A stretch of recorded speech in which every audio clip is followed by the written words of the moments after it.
I saw in medical school by Thomas Edison. It said the doctor of the future will give no medicine, but instead will interest his patient in the care of the human frame, in diet, and in the cause and prevention of disease. One of Thomas's brighter ideas. And when I saw this quote in medical school, I just passed it right on by. I went to the University of Illinois College of Medicine in Chicago, and I was so into becoming a real doctor, and real doctors do real doctor things. They deliver babies, they fix broken arms, they sew up lacerations. That's what real doctors do. And diet was boring stuff. And nutrition, yeah, you send them down to the dietitian, and they figure out a 2,000 calorie diet, and don't bother me. And that's how I practiced medicine for the first 8 or 10 years of my career. Well, I have soon, or late, come to realize how important what we eat really is in the creation and prevention of so many of the diseases that we see today. And I'll tell you how I came to those realizations. Now, the North American diet has changed. This is not going to be a technical lecture, but I did want to show you this one graph because there's some very significant lines here. The two top lines, the lavender line and the yellow line, are the amount of plant-based foods that are consumed in the United States and in Canada as well. And this is back in 1909. You can see we were eating a lot of grain products. We were eating almost 300 pounds of wheat and barley and other grain products, and almost 200 pounds of potatoes a year. Look what happened in the intervening 85 years. Our consumption of wheat and grain products have fallen to half of their 1909 level, and our potato consumption has fallen to half of their 1909 level. Look what happened to the amount of flesh foods that we are eating. The amount of milk we consume has more than doubled. Our beef consumption's gone up by 50%, and our chicken consumption's gone up by 280%. We are eating a tremendous amount of animal flesh, and we have essentially exchanged a plant-based diet for a meat-based diet. And the results have been just disastrous for both our health and the environment. Consider how much animal flesh most North Americans eat. In their lifetime, the average meat-eating American is going to eat 15 cows. Going to eat 24 hogs, eat 12 sheep. She will eat 900 chickens and 1,000 pounds of assorted animals that either swam in the water or flew in the air. That is a tremendous amount of animal flesh to be pouring through the human bloodstream year after year. No wonder we wind up with clogged arteries and high blood pressure and cancers and a lot of other diseases, and I'll show you how those two are related. Let's talk about the health effects of an animal-based diet. Here it is, the great American dietary catastrophe in all its glory. I grew up thinking this is good food. What's for lunch, Mom? Oh, I got something good for you, son, she'd say. And she would give me some food like this. And my mother didn't know, and your mother didn't know. They didn't know that the sausages and the eggs and the ham were just loaded with fat and cholesterol. And this is a coronary artery thrombosis waiting for some place to happen. Now, what is the effect on your body when you eat food like this? Well, the effect was brought out very dramatically to me about 10 years ago. I was on the cardiovascular anesthesia service. That's the service that deals with people's hearts and blood vessels. And like all good anesthesia residents, I was making my rounds one evening to see my patients for next morning's surgery. And the last patient I was seeing, I pulled back the curtain, and there was Mr. Phillips. Nice fella, but he was just huge. He weighed 290 pounds. And he was booked for a 4-vessel coronary artery bypass procedure. He weighed 290 pounds. 290 was also his systolic blood pressure. It was also his cholesterol level. It was also his blood sugar level. I called him Mr. 290. Nice guy, but really clogged up in his arteries. And because it was late at night, it was too late to call the blood drawing technician up to draw his blood test, I drew his preoperative blood work into a glass tube. And I put it out at the nurse's station, and later I came by to pick up the blood tube and take it down to the laboratory. And when I looked at the tube of blood, I couldn't believe my eyes. When you draw blood into a glass tube and let it sit there for an hour, it separates out into two parts, and the red clot settles to the bottom, and the liquid part of the blood, the serum, rises up to the top. Here you see two tubes of blood, and the tube on the left is normal serum, is normal blood. Here you see the dark red clot. And this golden yellow liquid, this is normal serum. This is what your blood is supposed to look like. But I looked at Mr. Phillips' tube, and it was just shocking. The serum floating in his tube was thick and greasy white. It looked like Elmer's glue. It stuck to the sides of the tube when I shook it. I went back into the room. I said, Mr. Phillips, did you eat before you came to the hospital? He said, yes. I said, what did you have? He said, I had a double cheeseburger and a milkshake. And when he said that, I realized what I was looking at was all the fat in the beef burger, and the butter fat, and the cheese, and the butter fat, and the ice cream, and the butter fat, and the milk had oozed out into his blood and turned his blood fatty. It's a well-known clinical phenomenon. It's called lipemia, and it happens every time you eat a fatty meal. You turn your blood fatty, and your blood stays this way for 4 hours until your liver can clear it out of the bloodstream. If you are like most North Americans and eat bacon and eggs for breakfast and a cheeseburger for lunch and fried chicken for dinner and ice cream for dessert, you're keeping your blood fatty all day. The stuff never clears out of the bloodstream. You keep your blood fatty for 40 years, 50 years, 60 years. What do you think is going to happen to the arteries carrying all that fat? I will show you what happens to the arteries carrying all that fat in a few minutes, but it's a disaster. There's a lot of fat in the North American diet, and it's hidden in most foods. You can see the fat around a T-bone steak, but most of the fat is in the muscle of the animal, and it's hidden in the dairy products. And most of the folks who present food to us don't want us to think about the fat, especially the fast food industry. They really don't want you to think about how much fat is in their burgers and hot dogs, except one chain of fast food restaurants in Los Angeles. There is one burger chain that is very forthright about the reality of the fat content of their diet, and they come right out and tell you clearly on their marquee about the product that they're selling. Now, if you stood outside the exit door of this restaurant or McDonald's or any other fast food restaurant where people are shoveling in their cheeseburgers, if you stood at the exit door with a needle and a syringe in your hand and drew blood on the people walking out the exit door, what you would see is most of the blood would be as fatty as Mr. Phillips' blood tube. Now, they're all in there making the blood fatty. If you ever have a big cheese pizza and a bowl of ice cream afterwards and you feel a little greasy on the inside, it's because you really are. You really go greasy on the inside. Animal fat comes in 3 flavors in the North American diet. It comes in the form of red meat, and the fat is in the meat. It is in the fibers of the animal's muscle, and just trimming off the white fat around the edge of the steak really does not lower the fat and cholesterol content significantly of the meat. So red meat is the #1 source of fat and cholesterol in the North American diet. The second is the yolk of hen's eggs. The egg of a chicken is meant to hatch baby chicks. And the yolk of the hen's egg is one of the most concentrated gloms of fat and cholesterol on the planet. It is made to power that baby chicken for 21 days with no other energy. And when you run egg yolks through your bloodstream, you turn your blood fatty, just like Mr. Phillips. And the third source of fat in the North American diet comes from that white fluid that comes out of the udder of a cow. Now, cow's milk is a high-fat fluid exquisitely designed for turning a 65-pound calf into a 400-pound cow in a year. That is what cow's milk is for. Now, whole milk has a butterfat content of 3%. That's the cream that rises up to the top. And you drink a 3% solution of butterfat, you're going to turn your blood fatty, as will a 2 and 1% solution of butterfat. But at the dairy, the butterfat is skimmed off, and they concentrate it into huge vats, half the size of this room. And they concentrate the fat to 50, 60, 80, 90% fat. This stuff is so thick you can walk across it. Why do they do that? Well, they do that so you will buy it and eat it. The butterfat is mixed up with air until it hardens into chunks called butter. The butterfat is mixed with sugar and frozen and sold as ice cream. The butterfat is mixed up with cocoa powder and sugar and sold as milk chocolate. The butterfat is mixed up with bacteria and allowed to ferment until it turns into sour cream. A lower fat version is called yogurt. And the butterfat is mixed up with calf's stomach and bacteria and allowed to ferment for about 6 weeks till it hardens into chunks called cheese. These are all forms of butterfat. The folks at the dairy want you to buy the butterfat and eat it. And when you do, you turn your blood fatty.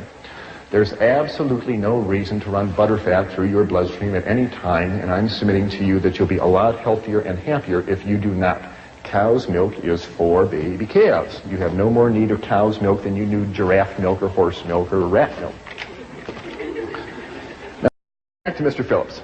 Nice fella, but I was impressed with all the fat in his bloodstream. We took Mr. Phillips down to the operating room, and I gave him 1,000 micrograms of fentanyl and put him to sleep, and the surgeon opened up his chest and opened up his aorta and opened up his coronary arteries. And what the surgeon started pulling out of Mr. Phillips' arteries were great, long, yellow, greasy, sausage-like formations of fat that looked like this. What you're looking at is a plug of material called atherosclerosis. And this is the plug of fat that built up in a man's arteries. The artery was a tube coming out at you from the screen. The artery wall has been cut away, and you're just looking at the fat that built up. It started around the edge of the blood vessel and started moving in on the blood flow channel as the years went by. And the blood flow channel got smaller and smaller and smaller till only this dark red spot was left for the blood flow to come through. And when a clot formed here, it stopped the blood flow completely through that artery. And because it happened in this man's right coronary artery, it stopped the blood flow to his heart and bought him a ticket to the autopsy table. This is the #1 cause of death of people in North America. Every 30 seconds on this continent, Canada included, somebody grabs their chest and falls over with a heart attack.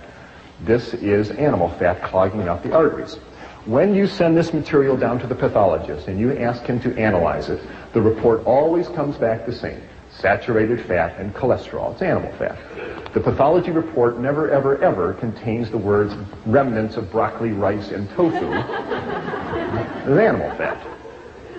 The good news is when you stop running animal fat through your bloodstream, this stuff melts away. This stuff will come off the artery walls, and arteries can open up.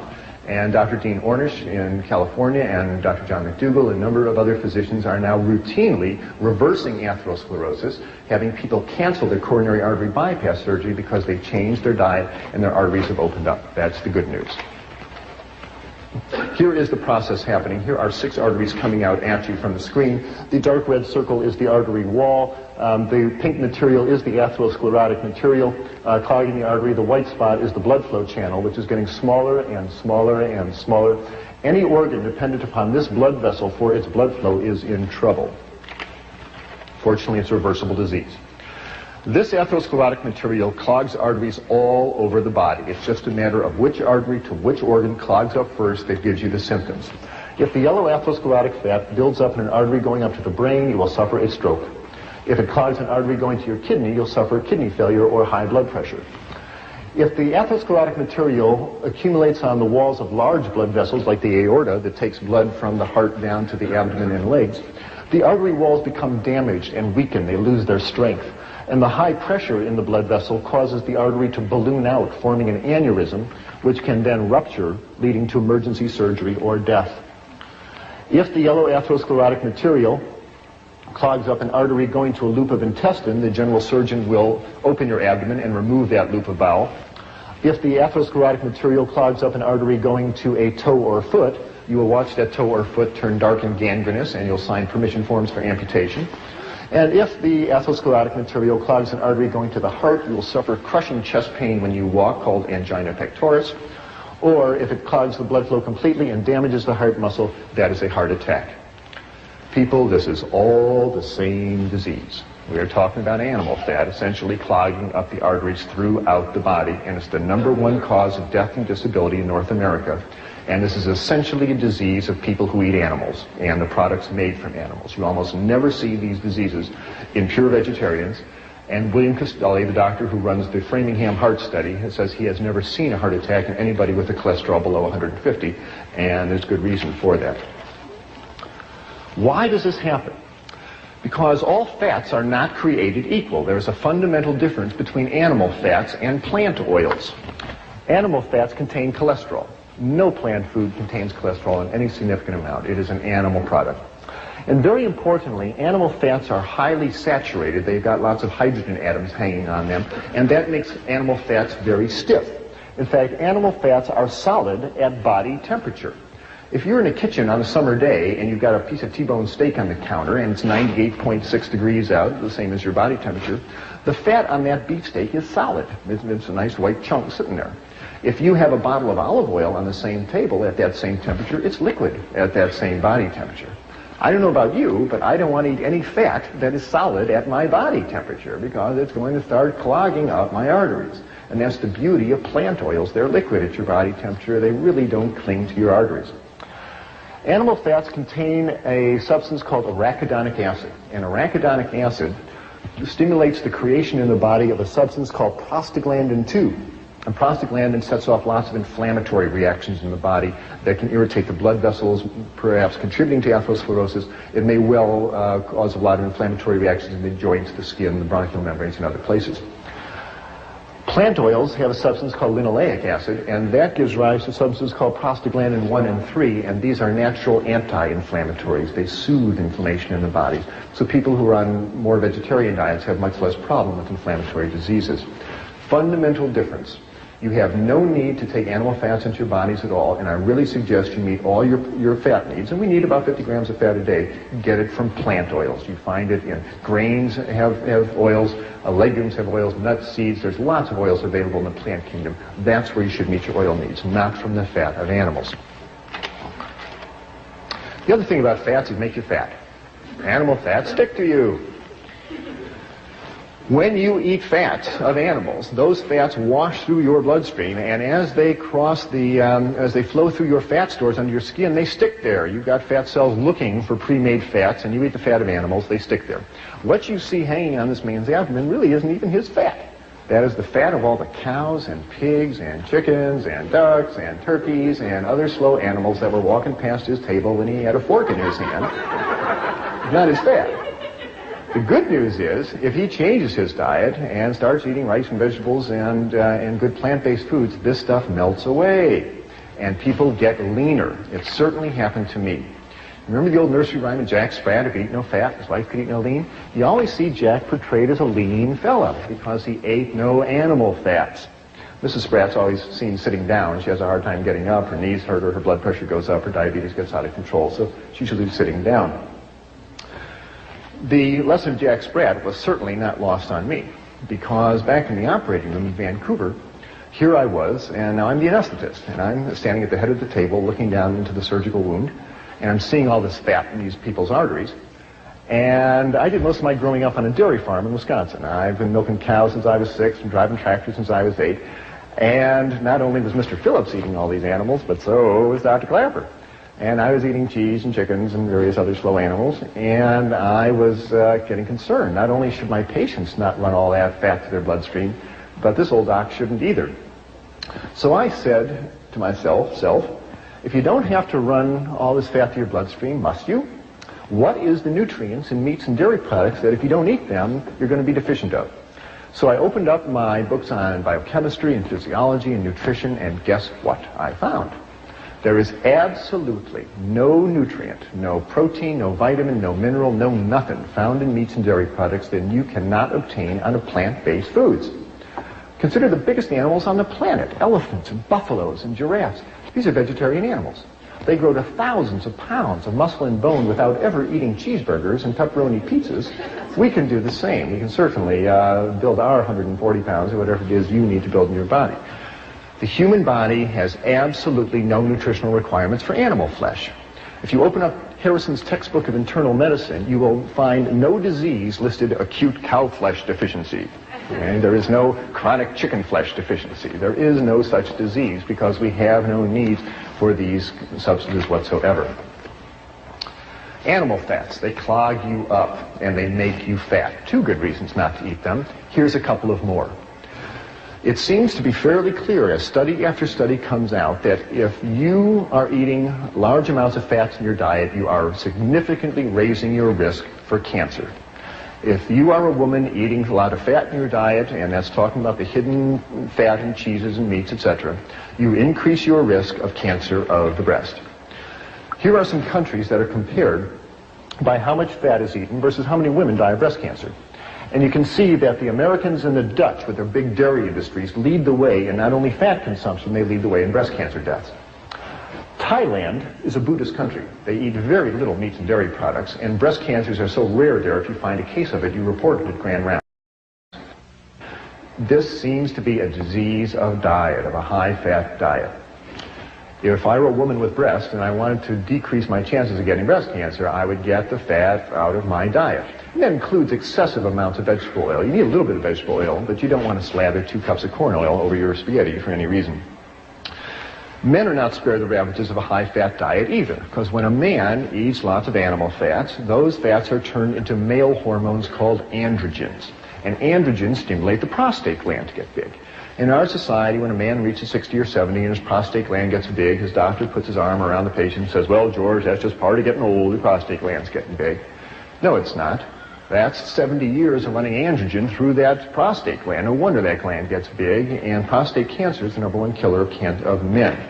And if you compare countries of the world versus how much fat is eaten and how much men die of prostate cancer, sorts out just the same way. The more fat that is eaten in a country, the more the men die of prostate cancer. And again, it's a very rare disease in Thailand, where people eat rice and vegetables and traditional foods. So, animal fats. They clog you up, they make you fat, and they increase your risk for a number of types of cancers. There's 3 good reasons not to eat animal fats, and as I said, there's absolutely no reason to eat them ever. Now, I'm describing problems with eating animal flesh. They have too much fat, and that includes chicken and fish.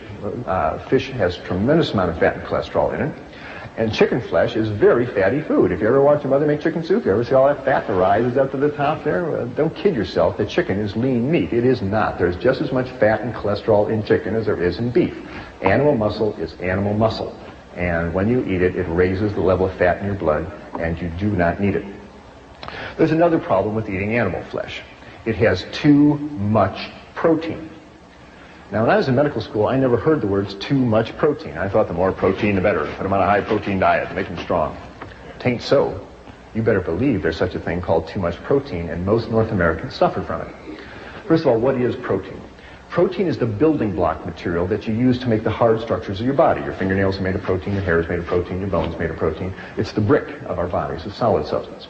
Now, you don't need very much protein during the day. You only need about 30 grams of protein a day. That's the weight of 10 pennies, okay?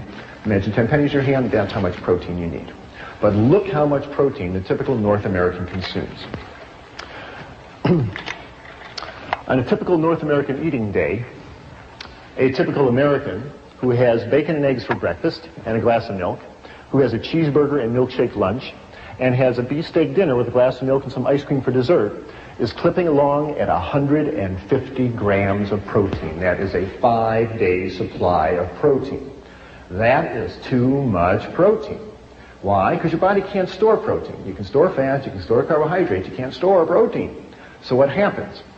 Well, your liver starts breaking down that protein, and as it metabolizes it, it releases all sorts of toxic nitrogen-containing wastes like urea and ammonia and amino acid fragments.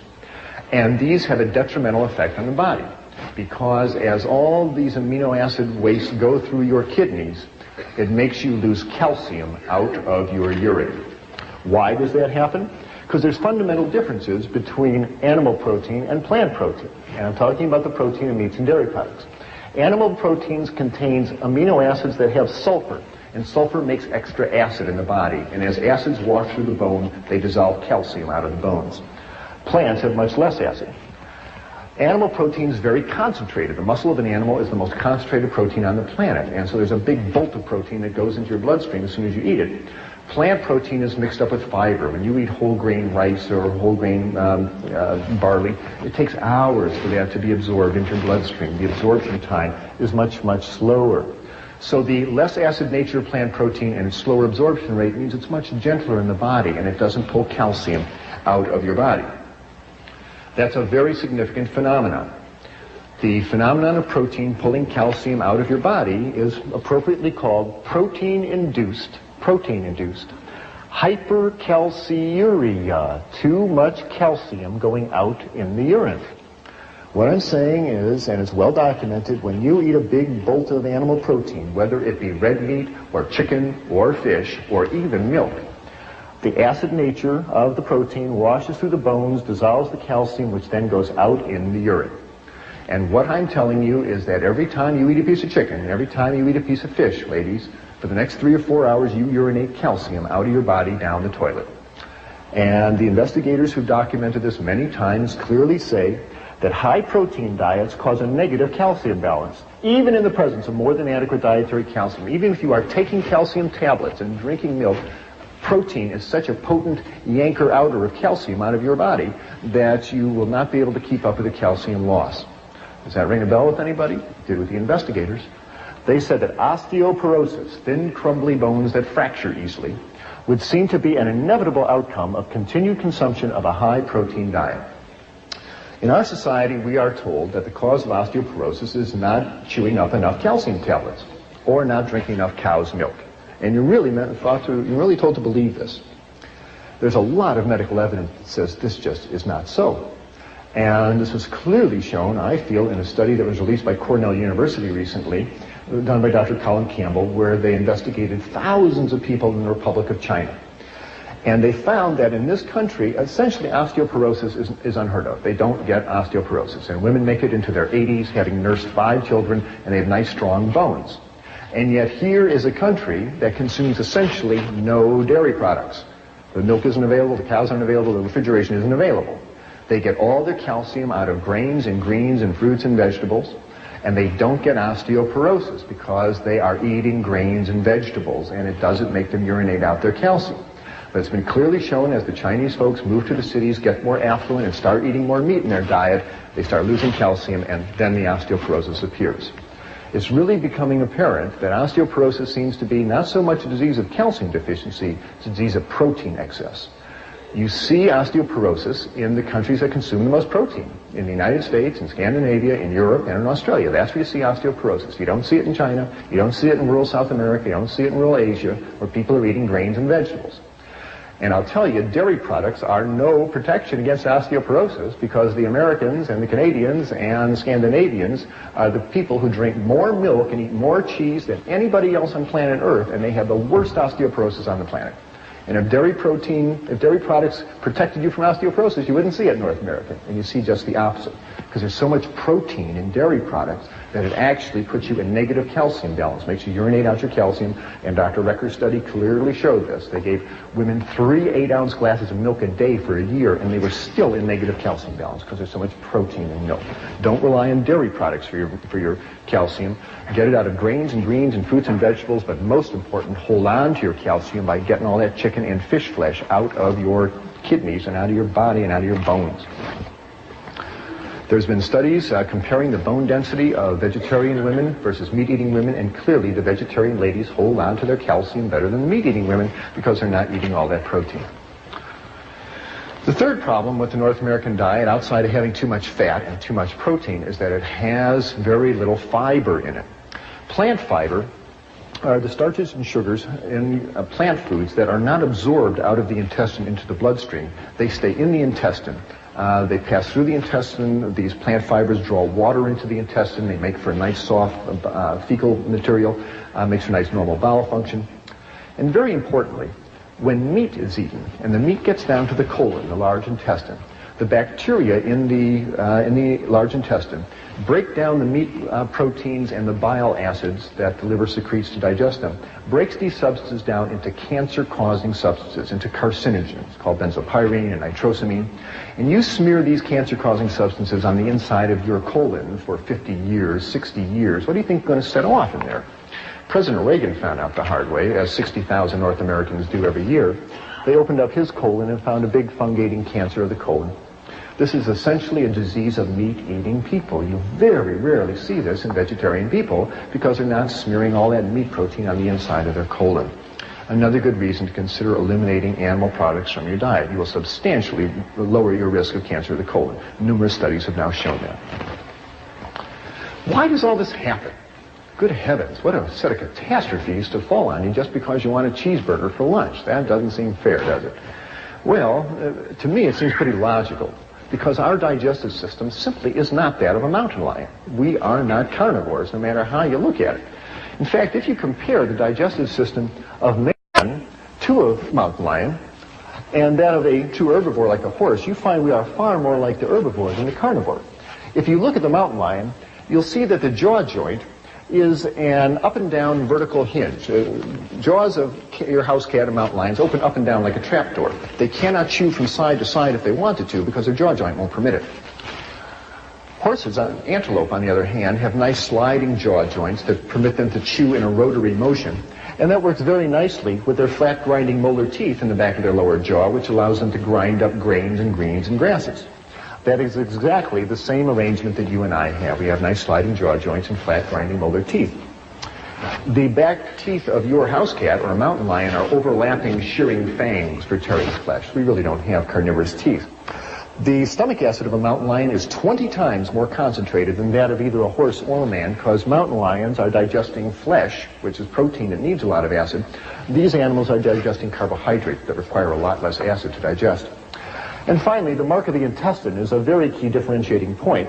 Whoever designed the mountain lion seemed to know again that when meat sits in the colon, it breaks down into carcinogens. And those cats do not want that meat sitting in the bowel for very long. And on a mountain lion, the intestine is 12 feet and out. It's time to move that stuff right out. That's a mark of a carnivore. The herbivores have the opposite situation. Horses and antelopes and gazelles are chewing up plant fiber all day. Their enzymes need a long time to break down all the plant fiber. So it's in the herbivore's interest to have a great long intestine. Herbivores do, and so do we. If you were the size of a horse, your intestines would be 1.5 times the length of a horse's intestine. We have great long herbivorous intestines, not very much acid in the stomach, flat grinding molar teeth, and sliding jaw joints. We are way more designed like an herbivore than a carnivore.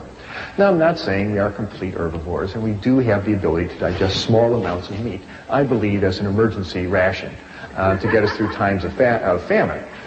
But if you eat a diet of all meat, like a mountain lion, you'll die. If you eat a diet of all vegetable products, you'll thrive, and has been shown throughout history. Now, when I make these comparisons, inevitably somebody points to their canine teeth in their upper jaw, and they say, aha, what about these? Why were we given sharp teeth like this if we weren't supposed to be eating meat? To that, I can only reply that these canine teeth in our upper jaw work very well for biting into apples and bananas and potatoes, but they really aren't carnivorous teeth. If you want to see what a set of real carnivorous teeth look like, here they are. Now, if your teeth look like this, you can walk into McDonald's, order 3 Big Macs, say, don't bother to cook them, I'll take them just like they are. But seriously, if you look at the canine teeth on this big cat, compared to the central incisors, you'll see the canines are much longer than the central incisors. If you look in the mirror at your own teeth, you'll find that your canines are shorter than your central incisors. They just don't work well for biting through flesh. And if you think they do, run this little thought experiment. Imagine running out to the nearest cow you see, jump on its back, open your mouth, and take a big bite out of its backside. Now what are you going to find? You're going to find that your mouth is very small, and that your teeth are very short, and that you can't bite through that animal's hide, let alone its muscle, and you're going to get bounced off that cow and walk away very hungry. So the effects of an animal-based diet on the human digestive system and the human body have just been disastrous. It has led to an epidemic of clogged arteries, of obesity, of cancer of the colon and the breast and the prostate gland, drains calcium out of our bone, it gives us high blood pressure, and fats on the body soak up insulin, and insulin is what you need to burn up your blood sugar. And people who are obese frequently have adult-onset diabetes, and they can't handle their blood sugar. As people get leaner, their fat stores go down, that frees up their insulin, and many patients in my practice have had their diabetes go away because they get nice and lean and they've got plenty of insulin that works. And this has been my experience in my medical practice. When I saw Mr. Phillips and all that fat in his blood, and I decided to change my diet, wonderful things happened. I learned how to make a couple of good breakfasts and lunches and dinners. And I took a walk every day, and something remarkable happened in my body. First of all, and most clearly, a 20-pound spare tire of fat around my waist, which I couldn't shake, even though I was running 5 miles a day. That spare tire in 6 weeks just melted right away, and I started waking up in a nice, lean, light body, and it felt great. My cholesterol level dropped down from 220 down to 140.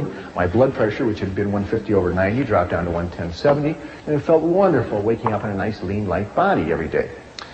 Well, with that, I knew that there was not only a change in my life, but there was a change in my medical career happening, because there I was learning to be an anesthesiologist, and I was literally spending my day putting people to sleep. And I felt that if I wanted to be a good physician and keep people out of hospitals, it was time to help them wake up. So I had 6 months left in my residency, but I went to the head of anesthesia and said, sir, as much as I enjoy anesthesia, I'm going back to general practice. And I did. And I moved down to Florida, and I opened up a little clinic. But this time I was smart. In the clinic, I put in a little kitchen, because you just can't tell what people not to eat. You got to say, here's what you eat. And I had a vegetarian chef come in, And we showed people twice a week how to cook grains and make salad dressings, and we showed them breakfasts and lunches and dinners. And those people who could eat in that delicious style, and it's delicious, and take a walk every day, noticed the same wonderful changes I did. I'd have them come in the office and step on the scale and get their blood pressure checked. And as the weeks went by, this marvelous downward progression of numbers started showing up on their chart. Their weight would go down by about 2 pounds a week if they were overweight. If they had high blood pressure, the blood pressure would come right on down. If they had high cholesterol, the cholesterol level would come right on down. If they were diabetic, their blood sugars would come right on down to normal. And very happily for me, the dosage of powerful medications I had these people on for their high blood pressure and their diabetes, I could lower them right on down, and in fact, many times, get them off those medications completely, including those for high blood pressure and diabetes, those pills that people are told they must take for the rest of their life. It's not that hard to get someone off high blood pressure pills. Just get all that fat and sodium, which is found in the meats and the dairy products, out of their diet, and most people's high blood pressure comes down to normal. But the best part is, they'd be walking out of the office and they say, you know, doctor, it's nice, my blood pressure's down, it's nice, my cholesterol. You know, the best part, I haven't felt this good in years. I feel light and clean, I got energy, I sleep better, my breath is cleaner, I feel good. And that just warmed this old doctor's heart no end. Medical school never really prepared me for people getting healthy. And yet, there they were, getting healthier right in front of my eyes. It was really exciting to see. Now, the problems that I mentioned with meat, too much fat, too much protein, and no fiber, are common to all meats, whether it be red meat or poultry or fish. Have no illusions. Animal muscle is animal muscle, and they all have too much fat, too much protein, and no fiber. But nowadays, animals are not raised in old McDonald's barnyard out in the sunshine, so there's a whole new set of problems because the animals are raised on factory farms in conditions of tremendous overcrowding. These animals are fed grains that are sprayed with herbicides and pesticides. These are fat-soluble substances. They concentrate in the flesh and the eggs and the milk of the animals. And the largest amount of pesticides and hydrocarbons coming into your diet are not those sprayed on fruits and vegetables. They come in meats and dairy products. And if you want to decrease the amount of pesticides you eat, consider cutting down the amount of animal products you eat. The animals in factory farm systems are fed tremendous amounts of antibiotics. When you feed antibiotics to animals, they grow bigger and they are less prone to infection.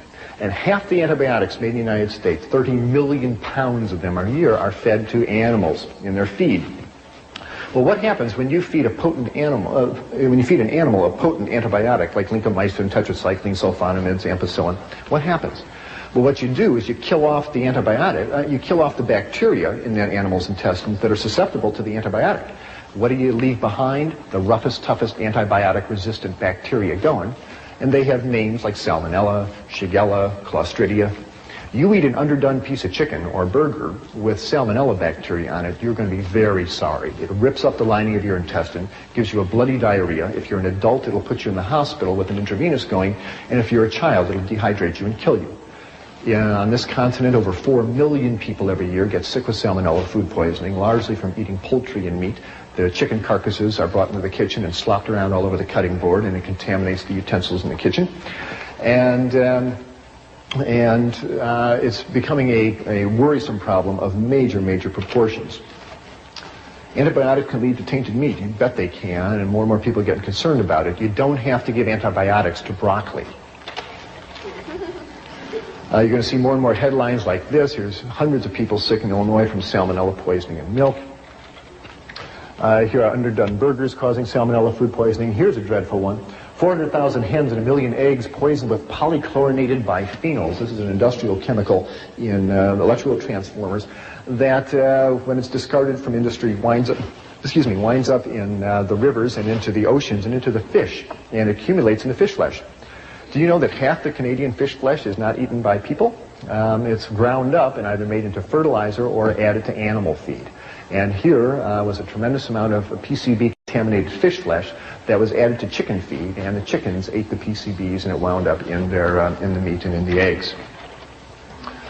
People are getting concerned. They say, don't let unsafe food put our lives at risk, for good reason. And these are episodes of contamination by animal-based foods.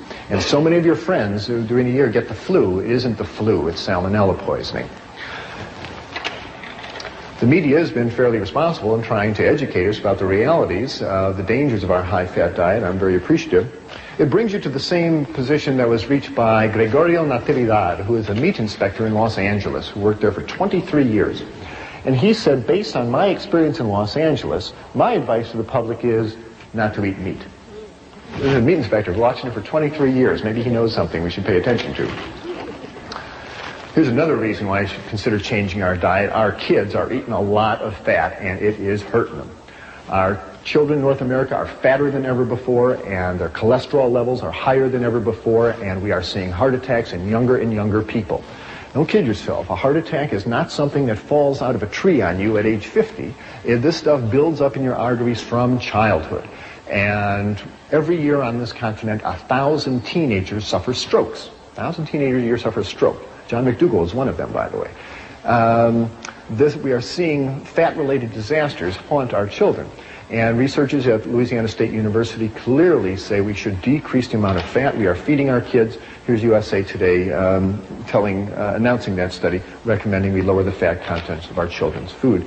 We are working actively to work in the schools to help get fat-free entrees onto the cafeteria line.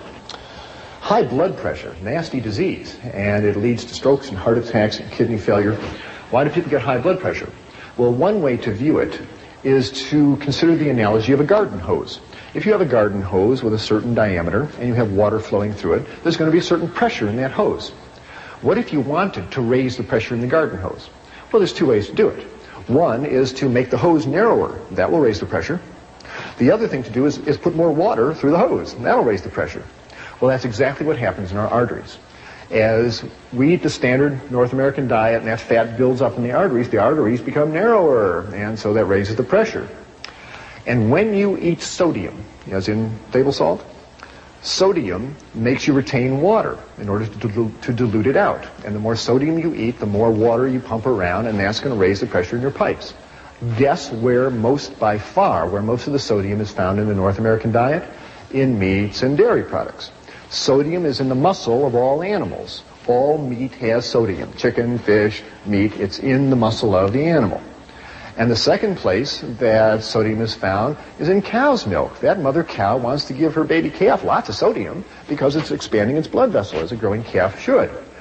And by far, meats and dairy products have more sodium than any other substance in our diet. And if you really want to decrease your sodium content, decrease the meats and dairy products. And I tell you, people, if you are being treated for high blood pressure and you are still eating cheese and eating chicken, you are kidding yourself. And no wonder the doctor is going to raise your amount of diuretics and Aldomet and all those other medications. If you really want to open up your arteries and decrease your sodium content, stop eating all that cheese and milk and animal products, and you'll find your high blood pressure takes care of itself.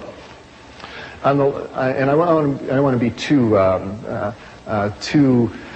simplistic about it. There are other severe causes of high blood pressure. It's a complicated disease. It's not the only cause of it. There are kidney reasons. There are other reasons, and you should work with your physician. Now, tell them you're changing your diet, and you don't stop those medications by yourself. You work with them. But if you stay in communication with a physician, it is possible, changing your diet, to taper down those medications. And I've found numerous times the doctor better taper down those medications because as people change their diet, reduce the fat and salt, the potent medications we have them on become too strong, and people start passing out when they stand up. It's important that the doctor tapers down the medication. So tell him or her that you're reducing your sodium content and work with them. You'll often be able to get off your medications or at least substantially reduce them. Premenstrual syndrome, PMS. Whoever thought that had anything to do with diet? Certainly does. When a woman eats animal fats, again, that substance prostaglandin 2 is released in her body, and prostaglandin 2 makes the uterus constrict, it makes her retain fluid, it makes her get irritable. Premenstrual syndrome. I can't tell you how many women in my practice, when they've eliminated the meats and dairy products for other reasons, for blood pressure reasons or obesity reasons, a few months later they're walking out of the office and say, you know something, by the way, my PMS went away. My last 3 periods haven't bothered me at all. Isn't that amazing, doctor? No, it's not amazing. The lady stopped running fat through her bloodstream and changed her prostaglandin balance, and her body's a lot happier. These conditions that I'm telling you improve with a vegetarian diet. I'm not trying to say it's a panacea. I think the opposite situation exists. Why do we have all these diseases? I think it's analogous to pulling into a gasoline station with your car, and instead of pulling up to the gas tank and putting a gas pump and putting gasoline in your car, you pull up to the diesel pump and you put diesel fuel in your tank, which is kerosene. Now, kerosene is too oily. And what happens? You drive away and there's black smoke coming out the tailpipe, and there's crud building up on the spark plugs, and the engine runs rough and it stops. And you get towed back into the garage, and the mechanic asks you, what are you burning in for fuel? And you say, well, kerosene. And he says, well, I have an idea. Why don't you try gasoline? And you put gasoline in the car, oh, works great. Oh, the black smoke disappears, the engine hums along, and you think about the mechanic and say, oh, he's so smart. He's not so smart, he just told you to put the proper fuel in the engine and it'll run fine. Similarly with us. Animal fats are too oily, they're too greasy, they stick to us, they clog us up. Your body cells burn carbohydrates. Your Krebs cycle enzymes burn carbohydrates. We burn sugars and starches. That's what you want to run your body on, not animal fats. Which brings us around to the Seibu Lions of the Japanese Professional Baseball League. More and more world-class athletes are realizing that our body cells burn sugars and starches, not fats.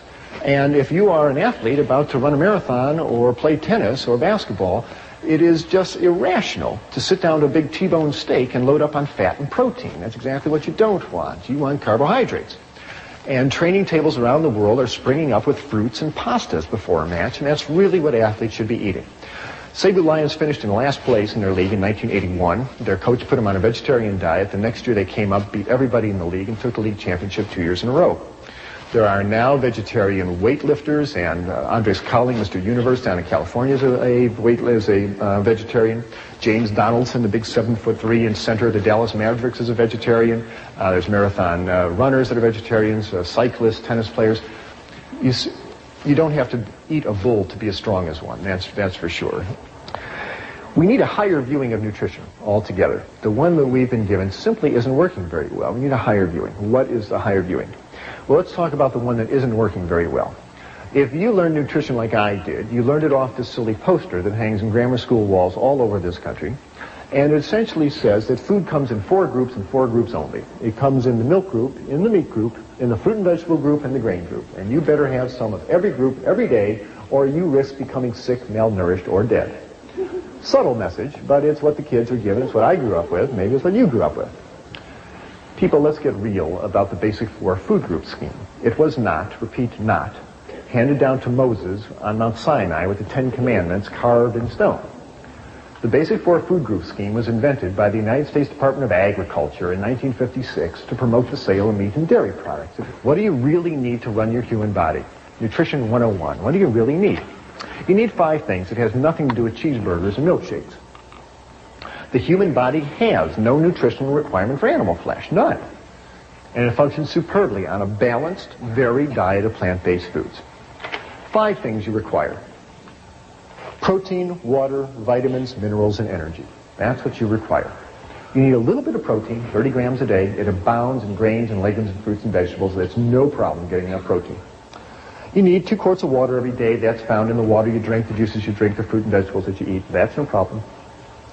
You need vitamins and minerals. They are found in green and yellow vegetables. Have a nice salad every day, a couple of carrots. You get all the vitamins that you need and all the minerals. We'll talk about vitamin B12 in a minute. Even that comes from plant-based foods.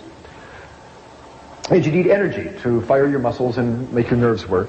But energy is found in the sugars and starches that are found in fruits and vegetables and starches, and oils that are found in whole grains and avocados and vegetable oils.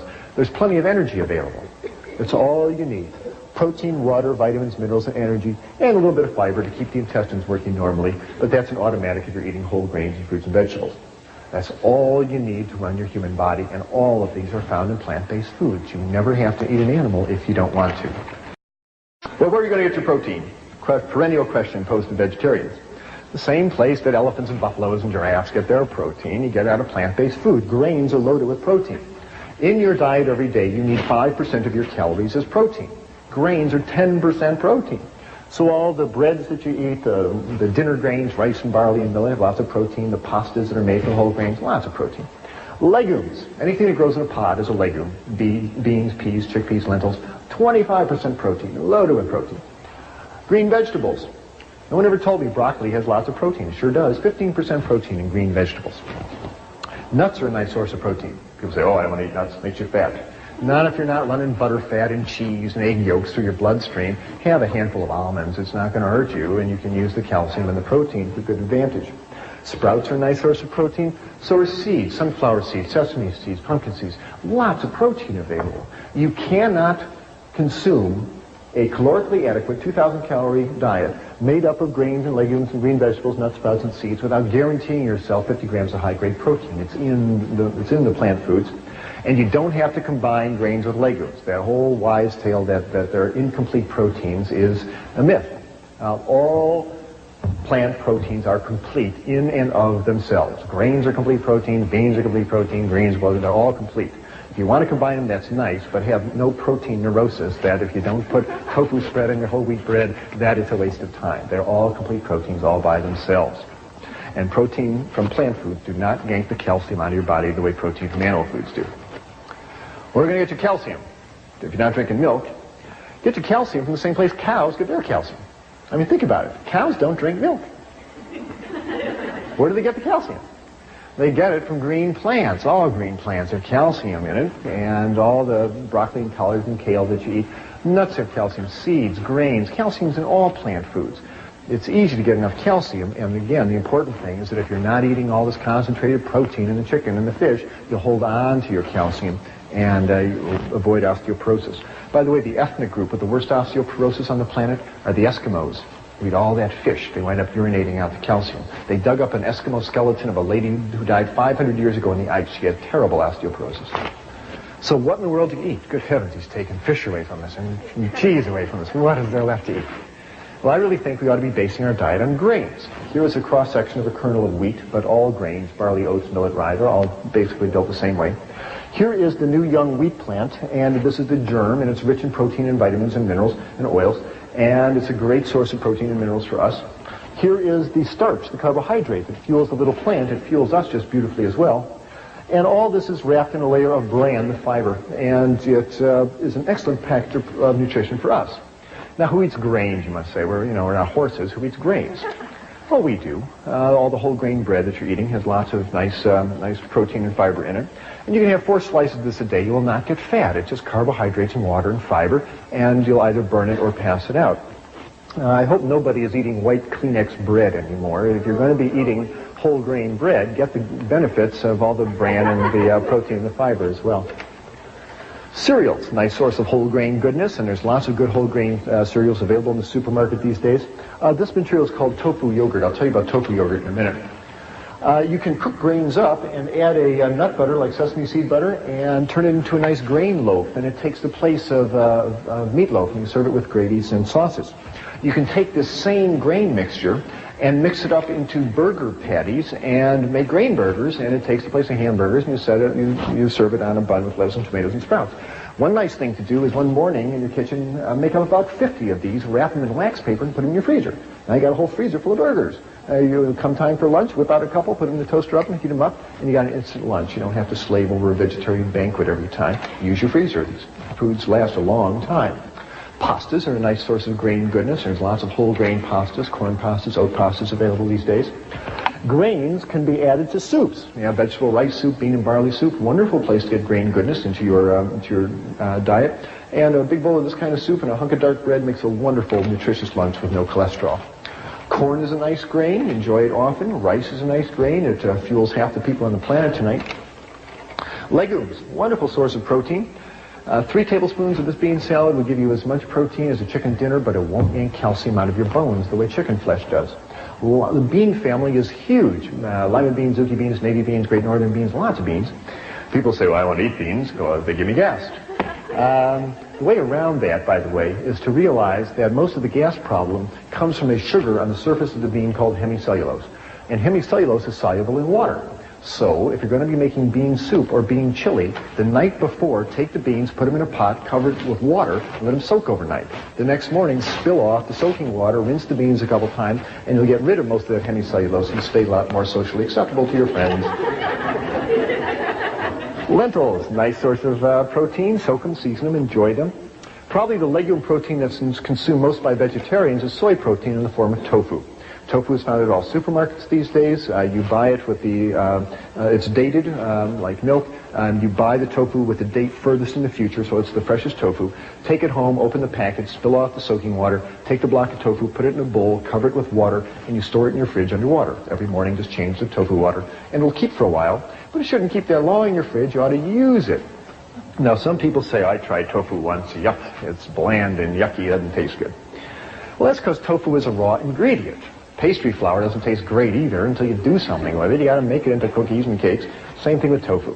What do you do with it? Well, lots of things. It's a great meat substitute. It's a great transition food, even though it's a processed food.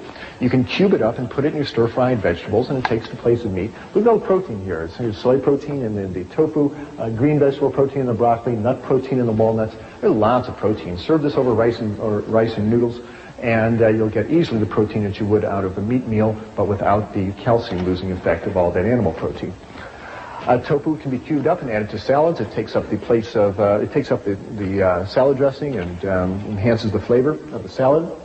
You can scramble tofu. You can mash it up and add a yellow spice called turmeric and some sesame seed butter, and you put it in your skillet, and it turns into a beautiful scrambled egg substitute that can be served over toast. You can mash up tofu and brown it and turn it into spaghetti and tofu balls.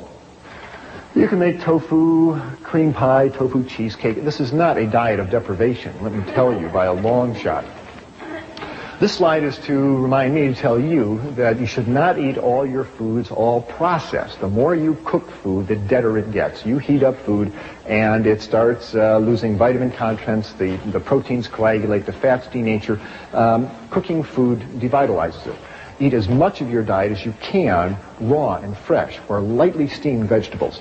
My diet now is about 60-40 raw, 70-30 raw, around there. I can't do a whole raw diet right now. It's not time for me to do that. When I try to do that, I lose weight and start dreaming about potatoes and spaghetti, and so I go back and eat cooked foods. But when I eat all cooked foods, I'm loggy and heavy, and that doesn't feel good either. So think about moving your diet more towards uncooked foods. Vegetables, again, should be lightly steamed or just a quick stir fry and a walk and out. Don't deep fry anything. Keep that food as fresh and vital as you can. I'm here to help dispel illusions. This is the kind of attitude we can no longer afford. We got to stop kidding ourselves about what we are doing on this planet, because our dietary and lifestyles are ripping this planet up. Victor Hugo said, "No army is as powerful as an idea whose time has come." We've got to start living reverently on this planet. We've got to start being gentle with the life support systems upon which we all depend, including the waters and the rivers and the trees and the animals and the earth itself. And changing our diet, along with controlling our population and getting clean energy supplies, controlling our diet is absolutely key. You have that power every time you're in the supermarket or the restaurant. People say, think globally, act locally. There's nothing more local than your dinner plate. And you have the power to make yourself healthier and the planet. If I had to summarize this lecture in a single sentence, it's this. The single most effective thing anybody can do in order to make themselves personally healthier and make this ecosystem more stable and life-preserving is to reduce or eliminate the animal flesh in your diet. It is the single most effective thing that you can do. If we will do that, we will not only ensure a better future for us all, but we will redefine the relationship we have with every creature on this planet. If you want to know more about transitioning to a healthier diet, please stay tuned for information on available support materials.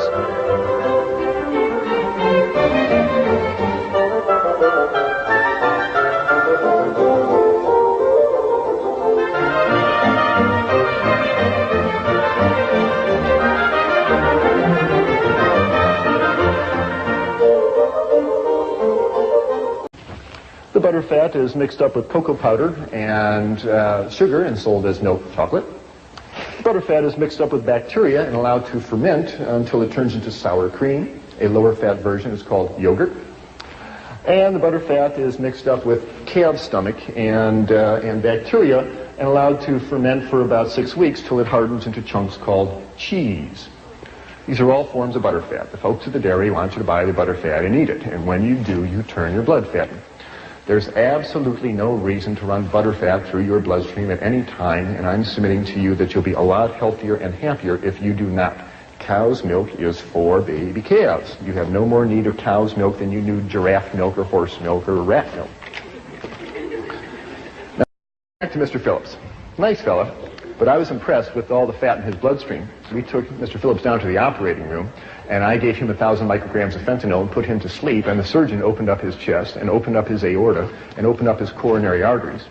And what the surgeon started pulling out of Mr. Phillips' arteries were great, long, yellow, greasy, sausage-like formations of fat that looked like this. What you're looking at is a plug of material called atherosclerosis. And this is the plug of fat that built up in a man's arteries. The artery was a tube coming out at you from the screen. The artery wall has been cut away, and you're just looking at the fat that built up. It started around the edge of the blood vessel and started moving in on the blood flow channel as the years went by. And the blood flow channel got smaller and smaller and smaller till only this dark red spot was left for the blood flow to come through. And when a clot formed here, it stopped the blood flow completely through that artery. And because it happened in this man's right coronary artery, it stopped the blood flow to his heart and brought him a ticket to the autopsy table. This is the #1 cause of death of people in North America. Every 30 seconds on this continent, Canada included, somebody grabs their chest and falls over with a heart attack. This is animal fat clogging up the arteries. When you send this material down to the pathologist and you ask him to analyze it, the report all story, and when I looked at the tube of blood, I couldn't believe my eyes. When you draw blood into a glass tube and let it sit there for an hour, it separates out into 2 parts, and the red clot settles to the bottom, and the liquid part of the blood, the serum, rises up to the top. Here you see 2 tubes of blood, and the tube on the left is normal serum, is normal blood. Here you see the dark red clot, and this golden yellow liquid, this is normal serum. This is what your blood is supposed to look like. But I looked at Mr. Phillips' tube, and it was just shocking. The serum floating in his tube was thick and greasy white. It looked like Elmer's glue. It stuck to the sides of the tube when I shook it. I went back into the room. I said, Mr. Phillips, did you eat before you came to the hospital? He said, yes. I said, what did you have? He said, I had a double cheeseburger and a milkshake. And when he said that, I realized what I was looking at was all the fat in the beef burger and the butter fat and the cheese and the butter fat and the ice cream and the butter fat and the milk had oozed out into his blood and turned his blood fatty. It's a well-known clinical phenomenon. It's called lipemia, and it happens every time you eat a fatty meal. You turn your blood fatty, and your blood stays this way for 4 hours until your liver can clear it out of the bloodstream. If you are like most North Americans and eat bacon and eggs for breakfast and a cheeseburger for lunch and fried chicken for dinner and ice cream for dessert, you're keeping your blood fatty all day. The stuff never clears out of the bloodstream. You keep your blood fatty for 40 years, 50 years, 60 years. What do you think is going to happen to the arteries carrying all that fat? I will show you what happens to the arteries carrying all that fat in a few minutes, but it's a disaster.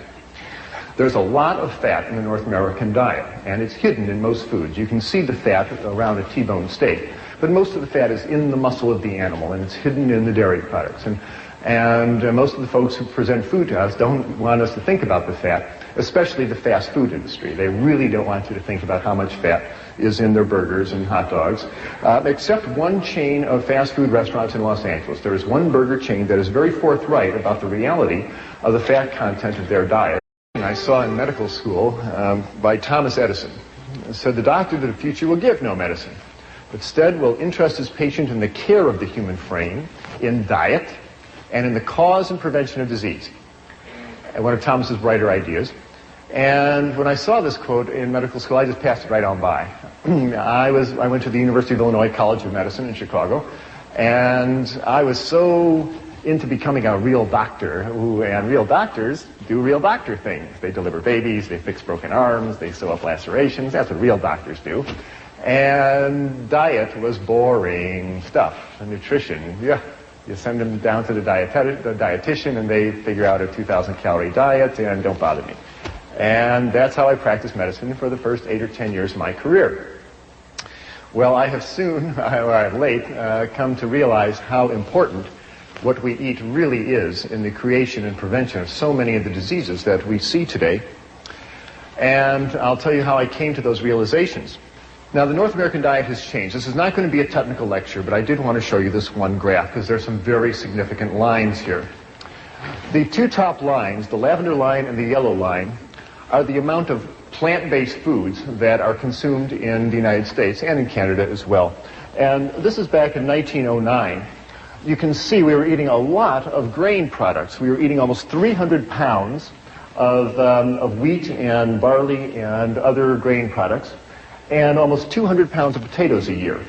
Look what happened in the intervening 85 years.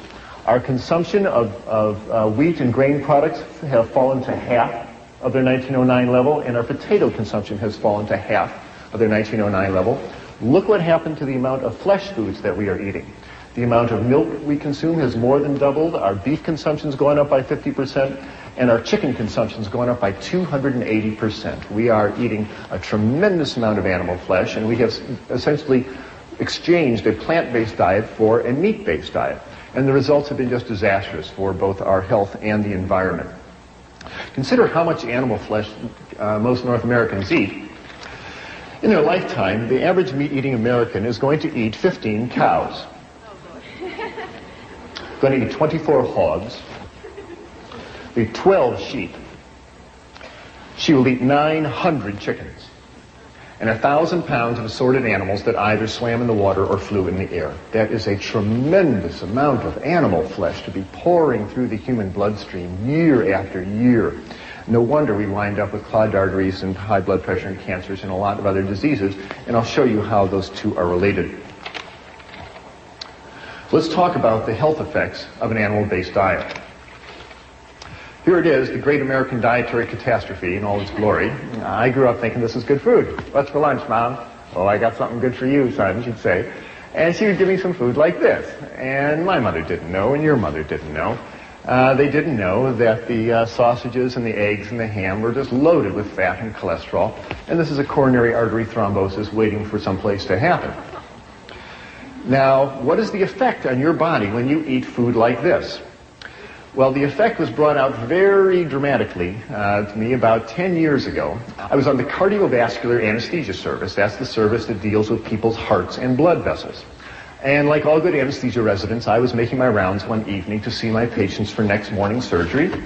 And the last patient I was seeing, I pulled back the curtain, and there was Mr. Phillips. Nice fella, but he was just huge. He weighed 290 pounds.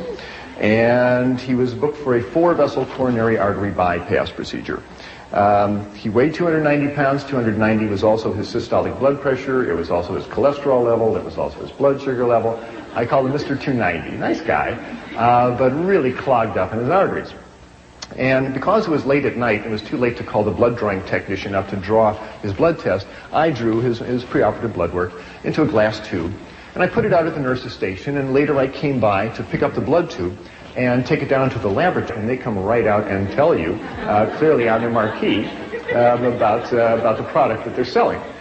Now, if you stood outside the exit door of this restaurant or McDonald's or any other fast food restaurant where people are shoveling in their cheeseburgers, if you stood at the exit door with a needle and a syringe in your hand and drew blood on the people walking out the exit door, what you would see is most of the blood would be as fatty as Mr. Phillips' blood tube. They're all in there making the blood fatty. If you ever have a big cheese pizza and a bowl of ice cream afterwards and you feel a little greasy on the inside, it's because you really are. You really go greasy on the inside. Animal fat comes in 3 flavors in the North American diet. It comes in the form of red meat, and the fat is in the meat. It is in the fibers of the animal's muscle, and just trimming off the white fat around the edge of the steak really does not lower the fat and cholesterol content significantly of the meat. So red meat is the #1 source of fat and cholesterol in the North American diet. The second is the yolk of hen's eggs. The egg of a chicken is meant to hatch baby chicks. And the yolk of the hen's egg is one of the most concentrated gloms of fat and cholesterol on the planet. It is made to power that baby chicken for 21 days with no other energy. And when you run egg yolks through your bloodstream, you turn your blood fatty, just like Mr. Phillips. And the third source of fat in the North American diet comes from that white fluid that comes out of the udder of a cow. Now, cow's milk is a high-fat fluid exquisitely designed for turning a 65-pound calf into a 400-pound cow in a year. That is what cow's milk is for. Now, whole milk has a butterfat content of 3%. That's the cream that rises up to the top. And you drink a 3% solution of butterfat, you're going to turn your blood fatty, as will a 2 and 1% solution of butterfat. But at the dairy, the butterfat is skimmed off, and they concentrate it into huge vats, half the size of this room. And they concentrate the fat to 50, 60, 80, 90% fat. This stuff is so thick you can walk across it. Why do they do that? Well, you do that so you will buy it and eat it. The butter fat is mixed up with air until it hardens into chunks called butter. The butter fat is mixed with sugar and frozen and sold as ice cream.